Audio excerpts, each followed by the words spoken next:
Welcome to the Duce podcast, a podcast on change and legacies in Italy. I'm your host Diego, and in our 11th episode of this series, we will discuss the rise of Italian democracy. One of the common myths surrounding the resistance was that of rebirth, or Risorgimento. In the same way that the founding fathers of Italy had united Italians under a common flag and freed them from foreign occupation, the resistance would free Italy from the malign tumor that was fascism and authoritarianism. The monarchy and its legacies will need to go. It had betrayed the Italian people to fascism and then ran away when its coup blew up in its face. The establishment needed to be purged, and a new radical Italy needed to arise from the ashes. However, was Italy truly reborn? Was this a second Risorgimento? The continuity that existed in all levels of government seemed to prove otherwise. Fascists walked the streets while some resistance fighters were thrown in jail. The spectres of fascism still hung low, ready to strike again. As we talked about in the last episode, the resistance had set up a relatively powerful base in the north. The local CLN, under the CLNI, ran local services and kept order in cities. The resistance had helped to kick out the fascists, and now they turned their eyes to Rome. In their opinion, the battle against fascism had just begun. Italy needed to be cleansed of all fascist influences. In May 1945, a CLNI delegation went to Rome to demand a new government that would better represent the northern resistance. Under immense pressure, Bonomi resigned and was replaced by Ferruccio Parri, the leader of the Radical Action Party. This event was called the Wind from the North. The Action Party represented the values of the resistance. It was violently anti-establishment and republican, and wanted to burn Italy clean. The new government was exclusively northern and allowed the CLNs free reign over the north. The CLNs ran purge commissions, leading to mass collective violence against suspected fascists in which around 12,000 to 15,000 were killed. Parri had immediately failed to maintain public order and had inherited a shattered economy with income per head at 1861 levels. Even worse, he attempted to purge the entire state apparatus and laid down criminal charges against any collaborator. This in practice meant anyone who wasn't part of the resistance, which meant around 30 million Italians. The government thus did not only alienate public servants and judges, but also a large chunk of the population. Parri was forced to resign when his coalition partners abandoned him. The Action Party was eventually decimated in 1946 elections, and any hopes of a completely revamped Italy was shattered. The wind from the north had blown itself out. The Parri government was the most radical Italy had ever seen, and yet it achieved remarkably little. There was no Beveridge-style blueprint to reconstruct the Italian state, and no long-term political effects. Most parties sought continuity. Even the communists wanted to see production level reach pre-war levels as quickly as possible. The wind from the north had done one thing, which was to completely discredit the entire resistance movement. Parri was replaced by Alcide de Gasperi of the DC, a no-nonsense law and order leader. He disbanded the purge commissions, and by 1946 state jobs were back in the career officials' hands. Italy would not be a country of the resistance, but a convoluted web of fascist legacies and democratic reforms. Yet, change did happen. The wind from the north may have blown itself out, but the wind of republicanism blew like a hurricane. The monarchy had completely discredited itself. It allowed the rise of fascism and then had botched its coup attempt and fled. Vittorio Emanuele gave up his position to his son Umberto to try and restore confidence in the monarchy, but it was to no use. In June 1946, the transitional government called for a referendum to decide the future of the monarchy. 89.2% of those eligible to vote went, many for the first time in their entire lives. 12.7 million people voted for a republic versus the 10.7 million who backed the monarchy. The Italian Republic had been born, and Enrico Di Nicola became its first president. Mazzini's republican dream had finally come true. Yet it also showed deep geographical and historical divisions within Italy. The South voted overwhelmingly to keep the monarchy. The South had lacked a resistant movement and thus had a completely different memory of the war to the Northerners who largely voted for the Republic. Thus the very foundation of the Republic was already shaky, as we discussed in the last episode. Although the myth of the resistance successfully dulled the pain and grief, it did little in the end to unify Italians. It was a painkiller, not the antibiotic. With the monarchy gone, Italy needed new rules, new institutions and new symbols. The anthem needed replacing. The old anthem was called the Royal March and obviously was no longer appropriate, and replaced with the Inno di Mameli. The flag had its royal coat of arms removed, leaving a hole which emphasized how change had come to Italy. Street names were changed and statues binned. However, the greatest task was building a new state. The next 22 months from around 1946 would see Italy create a constitution and dive headfirst into the Cold War. These two events would shape the Italian state. The creation of the constitution was a decisive moment for Italy, but also showed that the ghosts of fascism still haunted Italy. Every phrase was worked over until a consensus could be reached. Almost all constituent members voted in 1946 agreed that fascism must never be allowed to return. It was the overriding focus of the constitution. The desire to avoid another Mussolini led to the creation of a complicated system of power where no one could dominate the system again. Unlike fascist Italy where Mussolini wielded huge powers, Republican Italy would share out powers. Parliament was decided to be strong and subject all laws to extensive scrutiny. Most legislature had to pass both elected houses unchanged if it wanted to succeed. It made reform very difficult, but also made any attempts to counter-reform nearly impossible. It was hoped that reform would be passed only through popular consensus, and prevent one party or individual rapidly changing Italy to their whim. The Prime Minister was very, very weak. They could not appoint their own ministers or call elections. They were prisoners of their own cabinet, and increasingly the new political parties. Italy's system of pure proportional representation also meant that everyone was represented, and also meant that small parties flourished. It also meant they got a lot more power than they electorally should have gotten, a fact that became brutally evident when the socialist Craxi came to power even when the socialists barely got 15% of the vote. It also led to a lot of instability in the Italian political scene. Coalitions were built and factions fought against each other. In something we will discover in more depth next episode, the constitution meant that the real political players were the mass parties. The PNF in the fascist regime had been weakened and sidelined, but in the Republican era they came back with a vengeance and shaped the Italian political scene. Another key event was the beginning of the Cold War. It killed the weak anti-fascist consensus and split the Italian political system into two, with the Duce in permanent power and the PCI, or the Communists, in constant opposition. The Duce was the heir to the old PPI. It was a lay party based on Catholic social doctrine and supported by the extensive church network that allowed the party to spread everywhere. It was decentralized and often chaotic with many local bases. It stood for anti-communism, for religion and family, and in support for small-scale local enterprise. The PCI was much more organized and led by the charismatic Togliatti. It was well disciplined and was able to build up a large network of workplace cells and sections. The party was devoted to an Italian road to socialism. Communists would infiltrate all corners of society and establish a social and cultural hegemony. However, the party still held a strong wing of more authoritarian communists, such as a considerable amount of Stalinists. From 1946, de Gasperi ruled a very precarious national coalition of all the main anti-fascist parties. The realities of the Cold War forced him to change this. As the two sides squared off from opposite sides of the Iron Curtain, it became clear to de Gasperi that keeping the socialists, but especially the communists, into power would be unsustainable. Thus, in 1947, de Gasperi resigned as PM and formed a new government without the PCI or PSI. That December, the Constituent Assembly was dissolved and an election called for April 1948. This election would become one of the most significant in Italian history. It pitted two fundamentally opposed ideologies against each other. The Duce warned against the Red Peril, destroying freedoms and the church, excommunicated anyone who dared call themselves a communist. The PCI responded by arguing Duce rule would mean the return of fascism into Italy and would subject Italy to foreign takeovers and foreign wars. The church worked night and day to get the Duce vote out. Even cycling was weaponized, as the godless communist Fausto Coppi fought against the pious and Catholic Gino Bartali.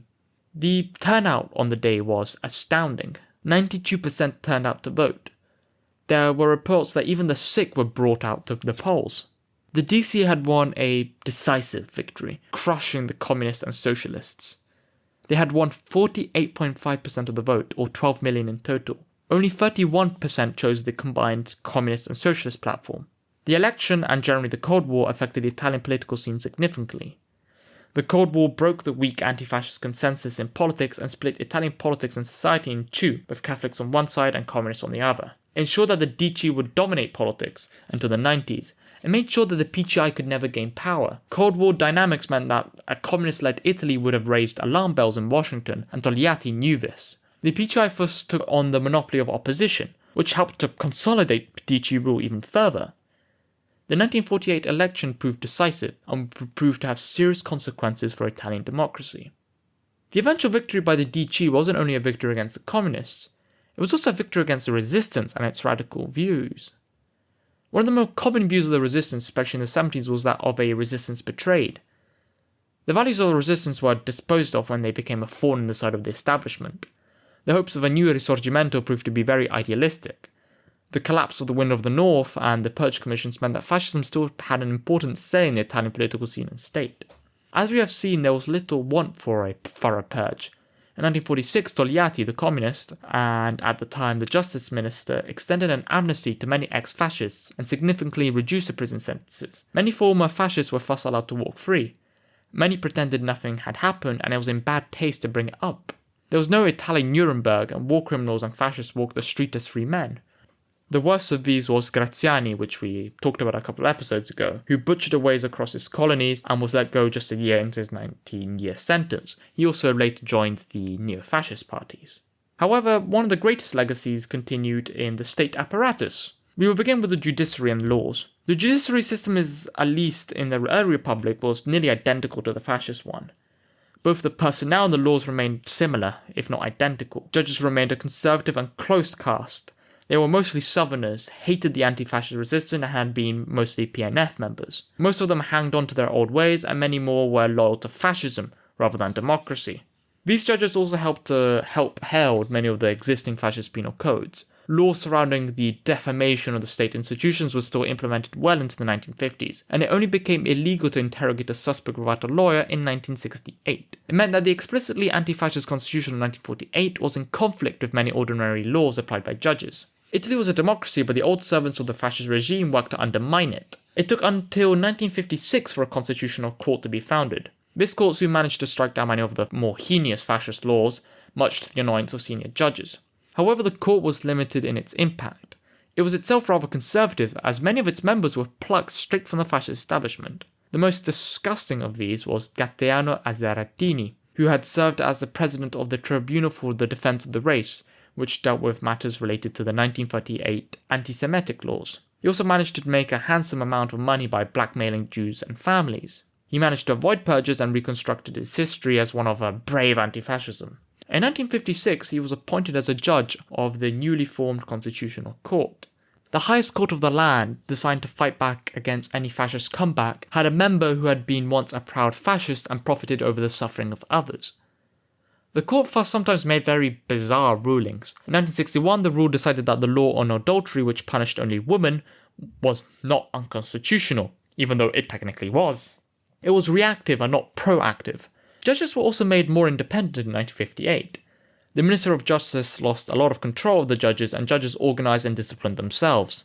Usually this is seen as a good thing, but independent judges did not mean apolitical judges. This meant that they were freed of checks and balances, and in a country where many of the judges held a liking to fascism, this proved to be disastrous. In the 1970s, when there were large waves of fascist terrorism, many of these terrorists just magically disappeared and reappeared in Franco Spain. Those who were in prison received very light sentences compared to others. There was also another institution which changed little, and just like the judiciary, subverted democracy, but also the efficient running of the state, and that was the civil service. The civil service not only continued on its usual path as it did during fascism, but was expanded rapidly. Most of the civil service were Southerners, with up to 76% being from the South in 1965. Just like judges, civil servants, especially the senior ones, created their own close caste that resented any interference. Many of them were ex-fascists or had gotten their jobs under fascism. Many of them were deeply resentful towards what they saw were the Northern mass party's attempts to purge them and chuck them out from their jobs.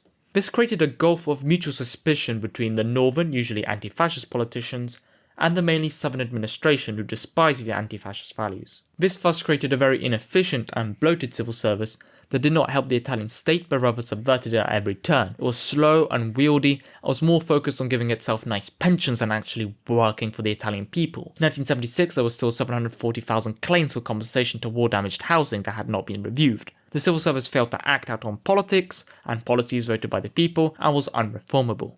However, the biggest continuity is seen in the political sphere. The most visible legacy is the creation of the neo-fascist Italian Social Movement, or MSI. This was a party that took most of its personnel mainly from the short-lived Republic of Salò. It was born in 1953, but its basis was in the Uomo Qualunque movement. This movement grew rapidly in the early after-war period and represented a strong anti-establishment point of view, Uomo Qualunque meaning the common man or the man you find anywhere. This movement was not a fascist movement, but its targets were anti-fascists and a lot of its supporters were ex-fascists. Neo-fascists managed to get around constitutional blocks on fascism and the Scalba law, which tried to ban them, by paying lip service to parliamentary democracy. They realised that they had to become normalised just like the fascists did before them. This was helped by the fact that the Duce, after their stunning victory in 1948, was always on the lookout for potential coalition partners. In 1960, Tambroni, the powerful Minister of Justice, became Prime Minister and sought to find coalition partners, and he landed on the MSI. This decision eventually backfired on him and he was forced to resign, but it shows the influence that the MSI had. The MSI was a modernised version of the PNF. It had very similar policies, if not identical views, on syndicalism and corporatism, and its leadership was very similar to the Republican Fascist Party in Salon. It was kept alive by a strong middle class of public employees who owed their jobs to fascism and to a generation of nostalgic fascists. It won a lot of the vote in southern cities, with the urban poor where the resistance wasn't as strong and thus the legacy of anti-fascism was non-existent. It held around 5% of the vote throughout the Cold War. Its greatest breakthrough, however, came at the end of the Cold War. When the Duce and the PGI collapsed due to corruption scandals and the end of ideological divides, the MSI helped to fill in the void. The MSI was renamed the National Front and won 14% of the vote, with 6 of its deputies entering government, with its leader Gianfranco Fini becoming Deputy Prime Minister. Despite changing its names and Fini's attempts to revitalise the party, the National Front had quite a few fascist tendencies. It tried to rebrand itself as a conservative movement, but there were still clear links. Its logo was still the tricolour flame of the MSI, and the National Front deputy, who became chairman on the Committee for Foreign Affairs, demanded the return of Istria to Italy. It was a modernised version of fascism. The political legacy still lives on today. Fratelli d'Italia has quite a few roots for the MSI. Meloni, the current Italian Prime Minister, was a member of the MSI, and the tricolour flame is still the party logo. Immediately after the end of the war, a democracy was born, and a new Italy emerged. This was a Republican Italy, and soon became an Italy of parties.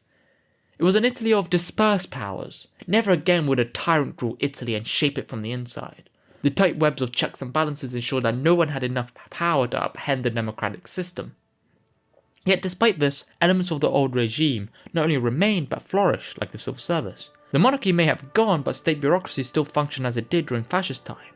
The judiciary and also the security services harboured many people loyal to fascism rather than democracy. They served to be a fifth column in the Italian state, especially in the 1970s. The new Italian state was fast not a reborn state. New Fascist Party won and held seats, and in the 90s actually managed to win a large amount of power. The second Risorgimento that so many resistance fighters believed would occur had been blocked and annihilated. Italy thus remains a country stuck with its past, unable both to reconcile with it or ignore it. The legacies of this failure are still felt today.